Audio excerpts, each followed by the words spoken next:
Dear brothers and sisters in the Lord, ప్రియమైన సహోదరి సోదరులారా, today's verse for our meditation is taken from the book of Job, 5th chapter, verse 18. ఈరోజు మన ధ్యానం కొరకు యోబు గ్రంథం 5వ అధ్యాయము 18వ వచనం నుండి తీసుకొనబడింది. He maketh sore and bindeth up. ఆయన గాయపరిచి గాయమును కట్టును. In the verse for our meditation today, Eliphaz gives to Job a word of caution and exhortation. నేటి దినం ధ్యానం కొరకని ఈ వచనంలో ఎలీఫజు యోబుకి ఒక హెచ్చరికగా చెప్తా ఉన్నాడు. ఆయన సూచనలు ఇస్తా ఉన్నాడు. Despise not thou the chastening of the Almighty. సర్వశక్తుడు నిన్ను గద్దించినప్పుడు గద్దింపునకు నువ్వు తృణీకరించవద్దు. Call it as chastening which comes from the father's love and is for the child's good. కాబట్టి శిక్షించుట గద్దించుట అనేది ఒక తండ్రి తన బిడ్డ యొక్క మేలు కొరకే ఆయన చేసేది. And also notice it as a messenger from heaven. అంతేకాకుండా ఇక్కడ గమనించవలసింది, ఇది పరలోకం నుండి వచ్చిన దూత.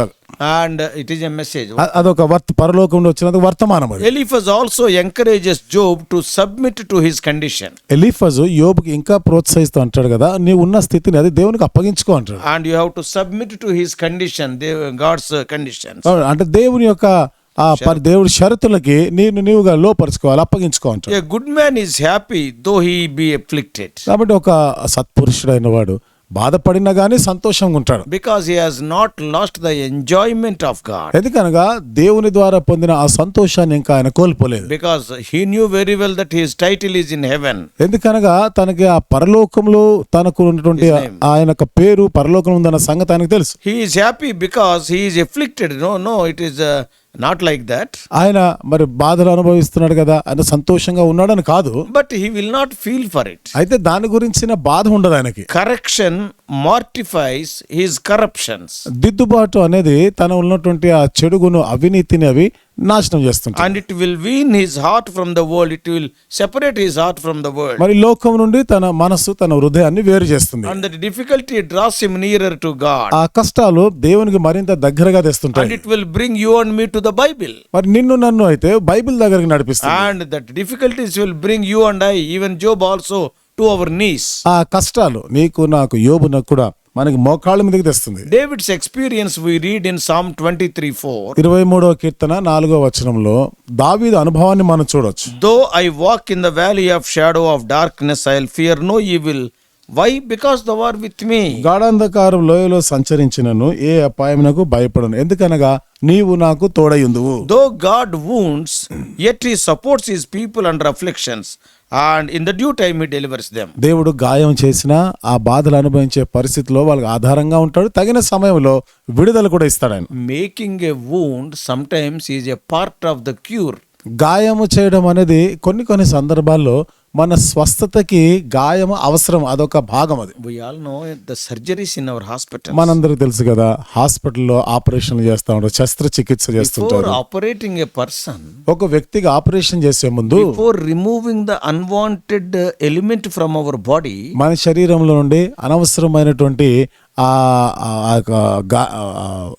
అవయవాన్ని తొలగించడం లేదా భాగాన్ని తొలగించేటప్పుడు, see, we all know the doctor or the surgeons, first he cuts our body. చూడండి, ఆ డాక్టర్ గాని ఆ సర్జరీ గాని మొదట ఏం చేస్తాడు, మన శరీరాన్ని కోస్తారు. He is cutting means he is making a wound, means not to trouble us, to cure us. చూడండి, ఇప్పుడు మన శరీరానికి ఆయన గాయం చేస్తున్నాడంటే దాని వల్ల మనకి ఇబ్బంది కలిగించాలని కాదు, స్వస్థత కలగడానికి కొరకే ఇక్కడ గాయం అవసరం. Yeah, making wound sometimes is the part of cure. గాయం చేయడం అనేది కొన్నిసార్లు స్వస్థత జరిగించే కార్యంలో ఒక భాగం అది. So Eliphaz gives Job precious promises of what God would do for him. కాబట్టి ఎలీఫజ్ ఇక్కడ దేవుడు తనకి ఏమి చేస్తాడు అనే దాని గురించి ఒక ప్రశస్తమైన వాగ్దానాల గురించి చెప్తున్నాడు. And he is asking Job to humble himself. అంతేకాకుండా యోబుని నీవు తగ్గించుకోవాలి అంటున్నాడు. So whatever troubles good man may be in, they shall do them no real harm. సత్పురుషుడు ఎలాంటి కష్టాల్లో ఉన్నా గానీ ఆ ఇబ్బందులు కష్టాలు అతను ఏ హాని చేయలేవు. When they are kept far from sin,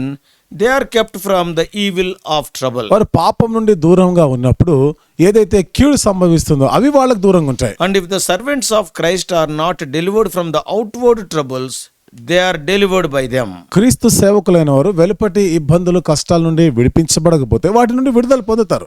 And if at all they are overcome by one trouble, they conquer all. ఒకవేళ ఒక కష్టం ద్వారా కానీ వాళ్ళు జయించగలిగితే మిగతా వాటన్నిటి కూడా వాళ్ళు జయిస్తారు. Whatever is maliciously said against them shall not hurt them. సరే, వాళ్ళ గురించి ఏదైతే చెప్పబడిందో Suppose people may tell all bad words about them, they will not hurt them. ప్రజలు వాళ్ళ గురించి ఎన్నో చెడు మాటలు ఏమని చెప్పొచ్చు, కానీ ఆ మాటలు వాళ్ళకి ఏమి గాయం చేయలేవు. Because they shall have wisdom and grace to manage their concerns. ఎందుకనగా వారికి ఉన్నటువంటి ఈ విషయాలు వీటన్నిటిలో కూడా వాళ్ళు సాగిపోవడానికి వాళ్ళకి తగినటువంటి జ్ఞానం ఇవన్నీ కూడా ఉంటుంది, దేవుడు ఇస్తాడు. So the greatest blessing both in our employments and in our enjoyments is to be kept from sin. గొప్పదైనటువంటి ఆశీర్వాదాలు మన జీవితంలో అనుభవించే వాటిని ఇవన్నీ కూడా ఆ పాపం నుండి వేరుగా పెడుతుంది. When we are keeping ourselves away from sin, పాపం నుండి ఎప్పుడైతే మనం వేరుగా ఉంటామో, in our jobs or in our enjoyments, in everything, we shall have greatest blessing. మన ఉద్యోగాల్లో కానీ మన పరిస్థితుల్లో కానీ అన్నిట్లో కూడా మనము ఆశీర్వాదాన్ని అనుభవిస్తాం. Such people shall finish their course with joy and honor. అలాంటి వారు సంతోషంతో ఘనతతో కూడా వారికి అప్పగించిన పని ముగిస్తారు. And that man lives long enough who has done his work. కాబట్టి తన పని చేసిన ఆ వ్యక్తి దీర్ఘాయువు కలిగి ఉంటాడు. And it is fit for the another world, that is the kingdom of God. మరొక లోకం కొరకు అనగా దేవుని రాజ్యం కొరకు వాళ్ళు తగిన వారు అవుతారు. Yeah, it is a mercy to die seasonably as the corn is cut and housed when it is fully ripe.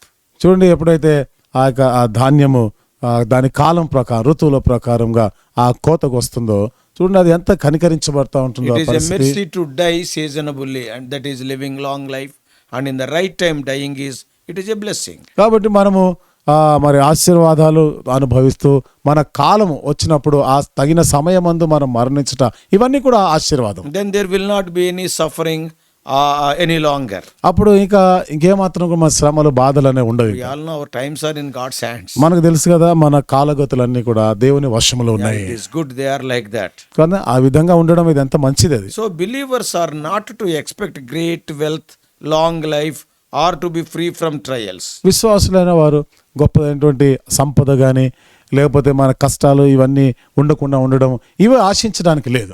But all will be ordered for their best. God will order them. ఇవన్నీ కూడా దేవుడు వారి యొక్క మేలు కొరకే ఆయన ఆజ్ఞాపిస్తుంటాడు. You need not run after great wealth. నువ్వు ఈ సంపద కొరకే దాని వెనకాల నువ్వు పరిగెత్తే అవసరం You లేదు. need not to ask God, Lord, give me long life, long life. నాకు ఈ దీర్ఘాయువు నీవు ప్రభువా అని నువ్వు అడిగే అవసరం లేదు. Lord, take away these trials. దేవా ఈ కష్టాలన్నీ కూడా తొలగించివేయి. No, God will take care of all those things if you are a true child of God. నిజంగా నువ్వు దేవుని బిడ్డవైతే అవన్నీ కూడా దేవుడు చూసుకుంటాడు తప్పక. And remark from Job's history that steadiness of mind and heart under trial is one of the highest attainments of faith.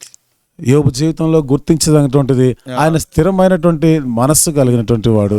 And he was having the steadfast heart also in trials. మరి కష్ట సమయాల్లో తన హృదయం కూడా ఎంతో నిలకడగా స్థిరంగా It ఉండేది. is because he is a man of higher faith. ఎందుకంటే ఆయన ఎంతో ఉన్నతమైనటువంటి విశ్వాస జీవితంలో ఎంతో ఔన్నత్య స్థితిలో ఉన్నవాడు. When all things goes well, you will not have that much you need not exercise that much faith. అన్ని సజావుగా సాగిపోతా ఉన్నప్పుడు అంత విశ్వాసాన్ని అభ్యసించవలసిన అవసరం ఉండదు But అక్కడ. if God raises a storm, అయితే దేవుడు ఒక తుఫాను పుట్టిస్తే or when he permits the enemy to send wave after wave, లేదా దేవుడే శత్రువుని నీ మీదకి పంపుతూ ఒకదాని తర్వాత ఒక కష్టం వస్తా ఉన్నప్పుడు sometimes the Lord seemingly stands aloof from our prayers. కొన్నిసార్లు దేవుడు మన ప్రార్థనలకు ఎక్కడో దూరంగా నిలబడినట్లుగా అనిపిస్తుంది. And even then, if you still to hang on and trust God, and when we cannot trace him, this is the patience of the saints that will increase our faith. ఆ పరిస్థితిలో కూడా దేవునియందు నువ్వు నమ్మిక ఉంచి ఆయన ఎక్కడో దూరంగా ఉన్నాడనే పరిస్థితిలో కూడా కష్టాల్లో కూడా దేవునియందు నమ్మిక ఉంచి సాగినట్లయితే అది విశ్వాస జీవితంలో ఔన్నత్యమైనటువంటి స్థితి. Oh, it is a wonderful thing. In such moments, we have to remember he is the author and the finisher of our faith. ఇది అద్భుతమైనటువంటి క్షణాలు. అక్కడ మనకు అర్థమవుతుంది మన విశ్వాసంలో కర్తయు దాన్ని కొనసాగించువాడు. Paul is also writing, పౌలు రాస్తున్నాడు, being a good soldier of Lord Jesus Christ, క్రీస్తు యేసు ఒక మంచి రానువాడుగా ఉంటూ he encourages us to be patient in affliction and to share in suffering. కష్టాల్లో మనము మరి ఓపిక సహనం కలిగి ఉండాలి, ఆ శ్రమల్లో పాలుభాగస్థులం కావాలంటే. James also instructs us like that. యాకోబు కూడా ఆ విధంగానే మనకి సూచనలు What ఇస్తున్నాడు. he says, ఏమని చెప్తున్నాడు? consider it a great joy when you go through trials and sufferings for his sake. కాబట్టి ఆయన నామం కొరకే కష్టాలు శ్రమలు అనుభవిస్తున్నప్పుడు ఇది గొప్ప భాగ్యం అని ఎంచాలి. Because we know that the testing of our faith produces endurance. ఎందుకనగా మన విశ్వాసంలో కలుగు పరీక్ష ఓర్పుని పుట్టిస్తుంది. And then it will brings us hope. ఆ తర్వాత నిరీక్షణ, దానికి బదులుగా నిరీక్షణ కలిగిస్తుంది. And then our trust in the Lord, it will be complete. అప్పుడు దేవుని యందు మన నమ్మిక సంపూర్ణమవుతుంది. So every evil in this world is a result of sin, because of the sin Adam and Eve committed. ఈ లోకంలో ఉన్న ప్రతి దుష్టత్వం, కీడు ఇవన్నీ కూడా ఆదాము అవ్వలు చేసిన పాపం యొక్క ఫలితంగా So వచ్చినవే. every evil in this world is the result of sin, and although suffering may result from our own sinfulness, we can also be afflicted through the sins of others and by the assault of the enemy of our soul. మరి మన యొక్క పొరపాటు తప్పిదాలు బట్టి మన శ్రమలు పాలైనా లేదా ఇతరులు చేసిన వాటిని బట్టి కూడా కొన్నిసార్లు మనం ఈ శ్రమలు ఇవన్నీ కూడా మనం అనుభవించవలసి వస్తుంది. Sometimes enemy. కొన్నిసార్లు శత్రువు కూడా ఆ కార్యం చేస్తుంటాడు. For example, ఉదాహరణకి if the father in the house is a drunkard, the whole family will suffer. They have to suffer troubles. ఇంటిలో తండ్రి తాగుబోతున్నాడు అనుకోండి, అందుమూలంగా కుటుంబంలో వాళ్ళందరూ బాధలు అనుభవిస్తారు. So because of others also we have to suffer, though you are good person. నువ్వు మంచివాడైనా ఇతరులను బట్టి నువ్వు శ్రమలు అనుభవించవచ్చు. So however, God in his grace uses all things together for the good of those that love him and that are fitting into his plan. ఏదైనా కానీ దేవుని యొక్క కృపను బట్టి దేవుని ప్రేమించిన వారందరికీ కూడా ఆయన సంకల్పం పిలువబడిన వారందరికీ సమస్తం సమకూడి మేలు కొరకు జరిగిస్తూ ఉంటాడు.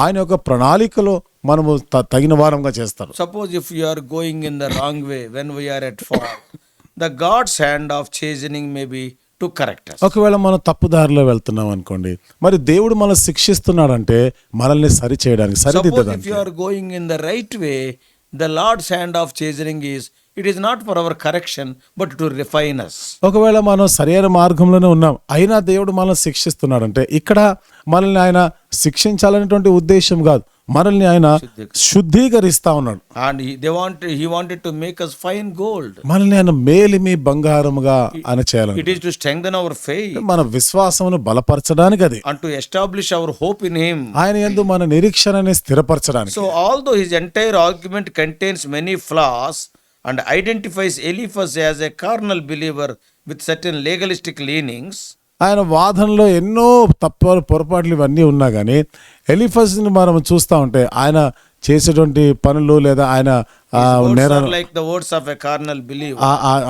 ఆయన చెప్పే మాటలు ఇవన్నీ ఒక శరీరానుసారమైన విశ్వాసి పలికే మాటలుగా ఉన్నా, But the wonderful thing is, he is asking Job to submit to the chastening of the Lord for his own good. అద్భుతమైన సంగతి ఏముంటుందంటే, మేలు కొరకు నీకు ప్రయోజనం కలుగునట్లుగా దేవుడు శిక్షించినప్పుడు నువ్వు తృణీకరించవద్దు.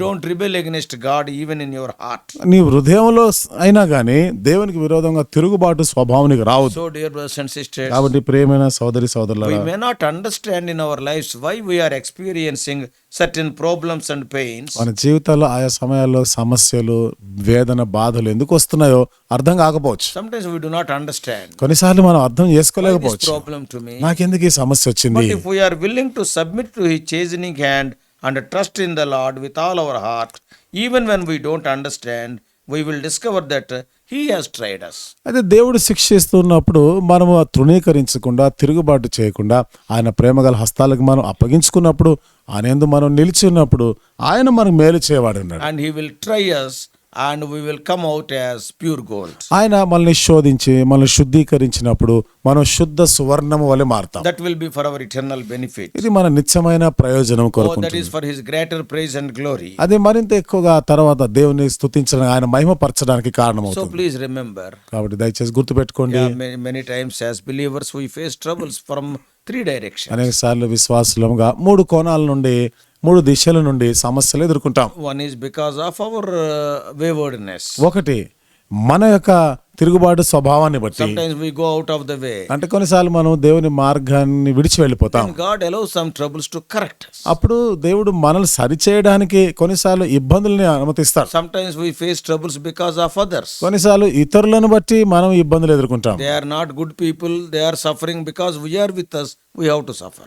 వాళ్ళు మంచివారు కాదు, వారు బాధల్లో ఉన్నారు, మనం వాళ్ళతో కూడా ఉన్న కారణం బట్టి మనకి ఆ బాధలు, ఆ శ్రమలు వస్తాయి. And thirdly and primarily, Satan afflicts us. మూడోది ఇంకా ప్రధానంగా ముఖ్యంగా మనం చూస్తే సాతానుడు బాధ పెడతాడు. Troubles from Satan is for our destruction. మరి సాతాను నుండి వచ్చేటువంటి ఈ బాధలు ఇవి మనల్ని నాశనం చేయడానికి వస్తాయి. And the troubles from God is for our construction. మరి దేవుని నుండి వచ్చేటువంటి ఈ ఇబ్బందులు ఈ బాధలు మనల్ని నిర్మించడం మనల్ని కట్టడానికి. The desire of the Lord is we must be like pure gold. దేవుని ఆశ ఏమిటిదంటే మనము మేలిమి బంగారం లాగా ఉండాలని కోరుతున్నాం. Whatever may be the type of trouble, ఆ కష్టం ఏ రకమైనదైనా కావచ్చు, when we submit to Him, ఆయనకు మనం అప్పగించుకున్నప్పుడు oh, for His glory we will come out as pure and fine gold. ఆయన మహిమ కొరకే మనము మేలిమి బంగారం వలె అవుతాం. మనం And a wonderful glory we can enjoy. అద్భుతమైన మహిమని మనం అనుభవించగలం. The afflictions we are suffering, it cannot be compared with the glory we are going to enjoy tomorrow. మనం పడుతున్న ఈ బాధలు భవిష్యత్తులో మనం పొందబోయేటువంటి ఆ మహిమతో పోల్చినప్పుడు ఇవన్నీ ఎన్నదగినవి కావు. So don't get discouraged. కాబట్టి ఏమి నిరాశపడొద్దు. The Lord is not blind.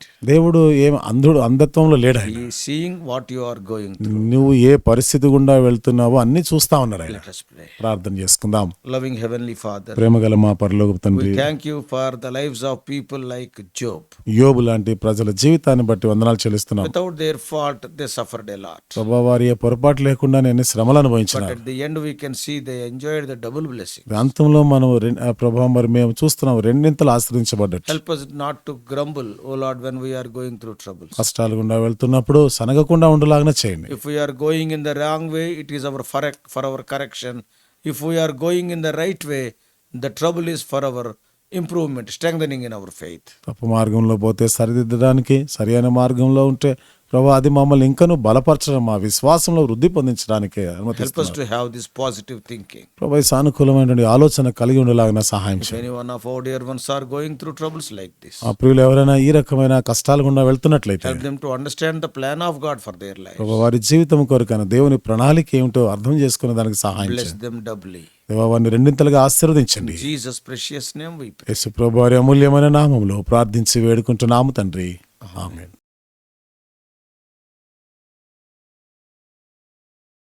God bless you all.